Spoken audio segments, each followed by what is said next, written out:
Welcome back to my YouTube channel foodie Ahmad. कैसे हैं आप सब? ठीक ठाक होंगे। तो जी आज आपके साथ मैं रेसिपी लेके आई हूँ चिकन सज्जी की, जो कि हर दिल अजीज़ होती है, हर किसी की मनपसंद होती है। तो उम्मीद है आप लोगों को मेरी ये रेसिपी अच्छी लगेगी जब आप लोग देखेंगे, इसको ट्राई करेंगे, क्योंकि इसमें एक बहुत ज़बरदस्ती मैंने टिप भी बताई है जो आप लोगों ने ज़रूर फॉलो करनी है। और जब आप इस टिप ज़रिए मेरी ये रेसिपी ट्राई करेंगे तो बहुत ज़्यादा लोगों के दिल जीतेंगे और आपका दिल बाग बाग हो जाएगा। तो जल्दी से रेसिपी स्टार्ट करते हैं, मगर सबसे पहले मेरे चैनल को सब्सक्राइब कर दें, बेल आइकन के बटन को प्रेस कर दें ताकि न्यू आने वाली वीडियो का नोटिफिकेशन आप लोगों को मिल जाए। कमेंट भी लाजमी किया करें, लाइक भी किया करें, शेयर भी किया करें, ताकि जो है ना मुझे आप लोगों का प्यार मौसूल हो सके, मुझे पता चल सके कि आप लोग मुझसे बहुत ज़्यादा प्यार करते हैं। तो हम लोग अपनी रेसिपी स्टार्ट करते हैं। बहुत मज़े की ये रेसिपी है। तो चलिए आइए जी शुरू करते हैं। बिस्मिल्लाहिर्रहमानिर्रहीम। सबसे पहले हम लोगों ने मैरिनेशन कर लेनी है। ये मैंने जो है ना इसमें सबसे पहले सिरका ऐड किया है, उसके बाद जो है मैंने इसमें ब्रोस्ट मसाला ऐड किया। आप इसमें जो भी आपको पसंद हो आप डाल सकते हैं, तिक्का मसाला या बारबेक्यू मसाला। मैंने ब्रोस्ट मसाला ऐड किया, उसके बाद मैंने लहसुन अदरक का पेस्ट अच्छी तरह से बना के वो ऐड किया है, लेमन जूस ऐड किए हैं, स्पाइसेस ऐड किए हैं, दरा मिर्च और ज़ीरा कुटा हुआ, सूखा धनिया कुटा हुआ, ज़्यादा सा पाउडर नहीं बनाना, दरदरा सा रखना है। और जो है दरा मिर्च डाली है जिसे लाल कुटी हुई मिर्च कहा जाता है। और उसके अलावा मैंने लाल मिर्च भी इसमें शामिल किया है, नमक हस्ब ज़रूरत इसमें शामिल किया है। तो इसको आपने जो है ना मिक्स कर लेना अच्छी तरह से। बहुत ज़्यादा गाढ़ा नहीं रखना और बहुत ज़्यादा पतला भी नहीं आपने इसको रखना। चिकन को ऑलरेडी मैं जो है ना आधा घंटा पहले सिरके में और नमक में ना डिप करके रख दिया था, ताकि चिकन जो है ना वो अच्छी तरह से साफ़ हो जाए, उसका गंध छंद और खून शून जो है ना वो सब कुछ उतर जाए। तो जी ये हम लोगों ने इधर चिकन को लेके ही मैंने बिल्कुल जो है ना साबुत मुर्गी ली है, इसको साफ़ करवा लिया था और अच्छी तरह से वॉश भी कर लिया था। बहुत अच्छे से तसल्ली करके मैंने इसको वॉश किया है। तो जो है इसको हम लोग ये मैरिनेट कर रहे हैं। इसमें आपने कट लगा लेने हैं। आपने जब ये बाय करनी है ना तो उधर से ही कट लगवा लेने हैं, ताकि ना ये अंदर तक इसके कट लगेंगे तो जो ये मैरिनेशन है वो अंदर तक रच बस जाएगी। तो ये जो इसके बाद मैंने इसको मैरिनेट करने के बाद जो मसाला थोड़ा सा बच गया था, जो जो कट जहाँ जहाँ लगे ना वो कट थोड़े से खोल के उसके अंदर मैंने ये इसकी मैरिनेशन ऐड किया, ताकि ये मसाला जो है ना अंदर भी इसके जज़ब हो जाए अच्छी तरह से। तो ये देखें कितना अच्छा सा इसके अंदर सारा मैरिनेट हो गया है। और जो बच जाएगा वो आपने रख लेना है, क्योंकि वो आगे आपको पता चलेगा कि क्या कहाँ पे ये यूज़ होगा।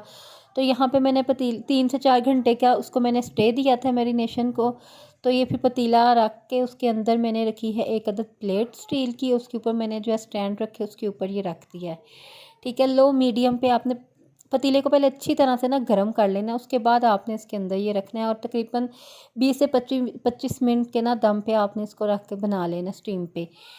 और दूसरी साइड पे हम लोग चावलों की तैयारी कर लेते हैं। ऑयल डाला, उसमें मैंने सबसे पहले साबुत गरम मसाला डालना। आपके पास साबुत गरम मसाले की जो चीज़ें हैं, बड़ी लाल मिर्च लाल मिर्च कह रही हूँ, बड़ी इलायची, छोटी इलायची, साबुत ज़ीरा, कड़ी पत्ता, दालचीनी, लौंग, ये चीज़ें आपने डाल के ऑयल में पहले फ्राई कर लेनी है। उसके बाद आपने इसके अंदर प्याज शामिल करना है। ठीक है, प्याज को बाद में शामिल करना है, पहले आपने गरम मसाला इसको हल्का सा फ्राई कर लेना है, क्योंकि इससे चावलों का टेस्ट बहुत मज़ेदार आता है। उसके बाद आपने इसमें प्याज शामिल करके उनको फ्राई कर लेना है। ये प्याज के कलर पे मत जाइएगा कि शायद ये ज़्यादा ब्लैक हो गया। दरअसल प्याज का कलर ही इस तरह का था कि वो लग रहा था कि पता नहीं शायद ब्लैक है। तो बस प्याज को फ्राई करके आपने इसके अंदर पानी डाल देना। प्याज को बहुत ज़्यादा फ्राई नहीं करना कि वो काला स्या हो जाए, बाद में चावलों का बेड़ा गर्क हो जाए। तो बस आपने प्याज फ्राई करके उसके अंदर पानी शामिल कर देना है। पानी शामिल करके आपने इसको पकने के लिए रख देना है।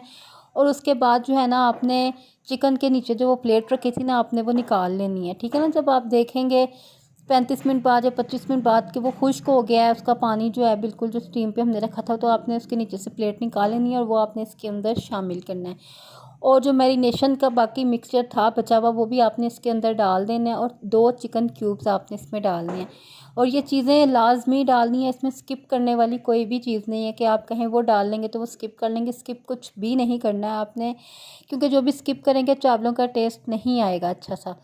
तो ये उसके बाद मैंने चावल भी भिगोए हुए थे, आप इसके अंदर मैंने चावल शामिल कर दिए हैं और बस इसको पकने के लिए रख दिया है कि ये अच्छी तरह से पक जाए।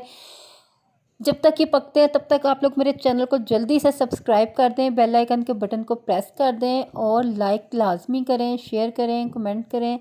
तो ये देखें जी हमारे चावल जो हैं वो पकना खुश्क होना स्टार्ट हो गए हैं, बड़े अच्छे से खुश्क हो रहे हैं। इसके बाद हम इसको दम पे रखेंगे। यहाँ पे देखिए हम लोग इसको दम पे रखने लगे हैं। इसके ऊपर आपने हल्का सा जर्दा रंग डाल देना, पानी में मिक्स करके नहीं डालना, आपने खुश्क इसके ऊपर छिड़कना है ताकि जो है ना चावलों का कलर अच्छा है। तो ये देखें जी, ये हम लोगों ने लास्ट वाला जो है ना मुझसे स्किप हो गया था, वीडियो अपनी तरफ से मैं बना रही थी और वो बनी ही नहीं। ये जो हम लोगों ने चिकन जो है वो रोस्ट किया था, उसके अंदर हम लोगों ने ना चावल दम होने के बाद इसके अंदर डाल के इसको चावलों के ऊपर रख के भी दम दिया था। पता नहीं मुझसे वीडियो क्यों नहीं उस वक्त बनी, समझ ही नहीं आया। अपनी तरफ से मैं वीडियो ऑन करके रखी है और वो बनी ही नहीं।